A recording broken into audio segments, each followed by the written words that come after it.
So the defending national champions will host one of the contenders for this year's championship as we welcome in Jack Miller from the Michigan Wolverine Radio Network. Jack, thank you so much for joining us. Thanks for having me, Mark. Before we get into the showdown with Oregon, let's talk about the win over Michigan State. Everything isn't all better in Ann Arbor, but it sure feels a lot better this week than last week. Yeah, I think it's one of those games that Michigan had more to lose than more to gain. If they found a way to lose that, I think it might have been apocalyptic in Ann Arbor, given what's happened this far in the season. But they found a way to get it done. There were moments that looked pretty good out there. Like they found a little bit of a rhythm and were able to execute on things that they hadn't been able to before. And anytime you're able to get a rivalry win, no matter where you're at in the season, things going well, things not going well, it always feels good. It's a confidence boost, and it's one of those reminders of why you have fun playing the game and the joy that can come from it. We've heard all season long Michigan needed to do better in the details. Well, against Michigan State, no sacks, no penalties, no turnovers, a very clean game. They got the details right against the Spartans. They did. They finally played a more efficient game. And I talked about it on the radio broadcast before the game and after.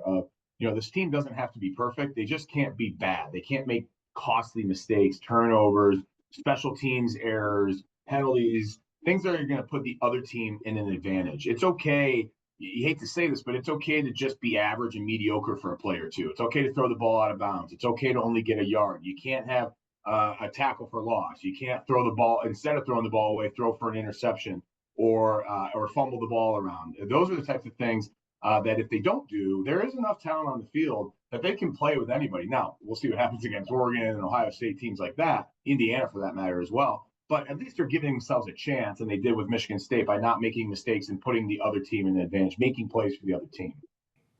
Davis Warren got the start at quarterback, but we saw quite a bit of Alex Orji as well. And I think Michigan really found a good rhythm between using both of those quarterbacks, using both of their strengths in the game against Michigan State. They did, and they were able to find a rhythm, throwing the ball. Throwing the ball actually ended up kind of opening up the running game, and then they got that going. And when they brought Orji in, they did a good job on first down as well. So you had second and mediums, third and shorts, where you had the element of surprise. The defense didn't know what was coming, and so that put the defense in a bind where they have to think about and prepare for both. Unlike the last two games prior to that, where they really struggled on first down, you're in second and long, and then it's third and 8, third and 9. And you can't really get into a rhythm as an offense. They did a good job, again, not making mistakes, putting the ball forward. And even if it wasn't perfect, it wasn't bad. That always gave them a chance to find some success in that Michigan State game.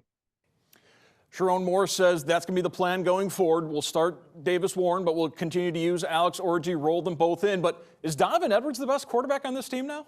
Yeah, I think he might go down as the best quarterback in Michigan history, which is really saying something. But every time the guy throws the ball, something good happens. And he is accurate. It's funny to see. I mean, he puts the ball right where it should every time.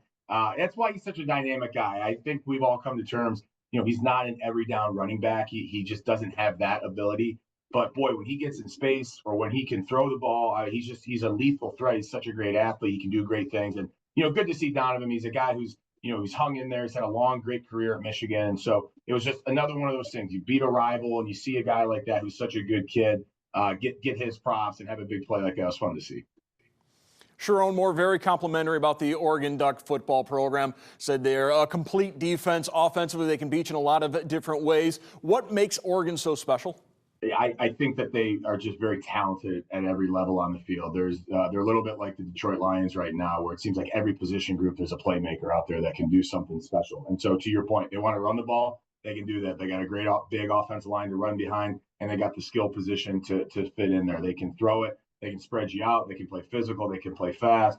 Defensively, they get after the quarterback. They got great athletes in the back end, and they're well coached, and they don't make mistakes. Dan Lanning's got those guys fired up. They're playing well every game.